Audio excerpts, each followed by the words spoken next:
The most dangerous moment of World War II didn't happen on the battlefield. It happened inside the Imperial Palace in Tokyo, just hours before Japan surrendered. On the night of August 14th, 1945, a group of officers staged a daring coup. Their mission: destroy 2 small vinyl records. If they succeeded, the Emperor's voice would never reach his people. And World War II could have dragged on for years. 11 p.m. The air in Tokyo was thick and damp, smelling of charcoal from months of American bombing. Inside the headquarters of the Imperial Guard, Lieutenant General Takeshi Mori sat at his desk. He had just received the most heartbreaking order of his career. The Emperor had decided to surrender. Suddenly, the door burst open. Major Kenji Hatanaka charged in with several young officers, their uniforms drenched in sweat. They weren't there to ask questions.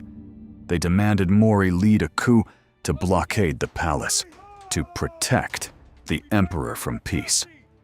Mori looked at their desperate faces. He knew if this started, Japan would crumble from within. Mori answered with a single word. Now. In seconds, General Mori lay dead. Blood stained the papers recording the end of the war. The coup had begun. The rebels had one goal: 2 hidden recordings. If they were destroyed before noon tomorrow, the war would not end. It would only enter its most violent chapter. But the coup had a weakness.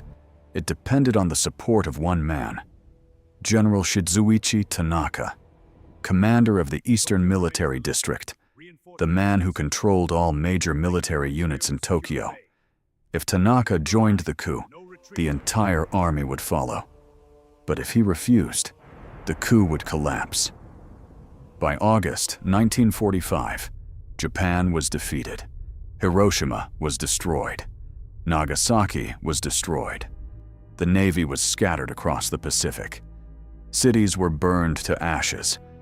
But within parts of the Japanese military, surrender remained unimaginable. Many young officers were raised in the spirit of Bushido, victory or death. They believed Japan could still force a better peace. Their plan was called Operation Ketsugo, a final battle on Japanese soil. In their vision, schoolgirls would be armed with bamboo spears. Older men would carry explosives. An entire nation, fighting to its last breath. The hope was simple. If the Americans encountered enough resistance, they might lose the will to continue. Major Kenji Hatanaka was certain of this. To him, surrender wasn't the Emperor's decision. It was the betrayal of weak politicians. That night, Hatanaka stood in Tanaka's office. He pleaded for support. He spoke of honor, of ancestors, of the humiliation of surrender. Tanaka listened. He said little, no approval, no disapproval, just silence. In the tense atmosphere of wartime Tokyo, that silence was dangerous. Hatanaka left, convinced that Tanaka would support the coup.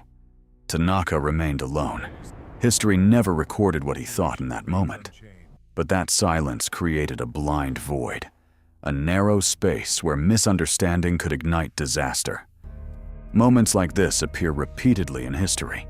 Not noisy decisions, not dramatic speeches, just quiet moments where people guess what the other is going to do. He was wrong. If you enjoy exploring hidden turning points in history like this, consider signing up. Because some of the most important battles never took place on the battlefield. 2 a.m. August 15th. The Imperial Palace is in chaos. Soldiers kick down doors. Furniture is smashed. Desperate rebels search for the records.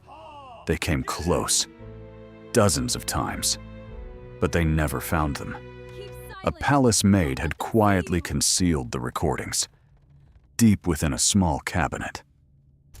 Meanwhile, Tanaka was receiving cryptic reports. Mori is dead. Orders have been issued under your authority. Tanaka studied the situation carefully. If he confirmed those orders, Hundreds of thousands of soldiers would pour into the palace. The coup would become a full-blown military rebellion. The United States would proceed with Operation Collapse, an invasion that would have claimed millions of lives. Everything depended on Tanaka's next move, but Tanaka didn't order his troops to advance. Instead, he began making phone calls. One by one, he began making phone calls. He canceled the forged orders. He told the commanders throughout Tokyo, "If you remain at the palace, you are committing treason." The effect was immediate. Units began to retreat. By 5 a.m., Major Hatanaka realized the truth. Tanaka's silence was never support. It was the quiet calculation of a man, deciding how to prevent a rebellion without triggering a civil war. Noon, throughout Japan, people gathered around their radios. For the first time in history, the Emperor's voice was broadcast. "We have decided to pave the way for a great peace by enduring the unbearable." The war was over. Major Hatanaka walked to the square outside the palace. He wrote a brief statement, then shot himself. But for General Shizuichi Tanaka, victory did not bring peace. He saved the emperor. He prevented a massacre. But he also witnessed the collapse of the world he served. 9 days later, on August the 24th, Tanaka finished his final report. The American occupation had begun. Tanaka sat alone in the same office where Hatanaka had once pleaded for his support. He held his pistol. A single shot echoed. He left a note, taking responsibility for everything. History often remembers those who start wars. It rarely remembers those who quietly stop them. Because when they succeed, nothing dramatic happens. But on that damp night in Tokyo, 2 fragile records survived. Sometimes, history isn't decided by armies. It's decided by whether a man chooses silence over war.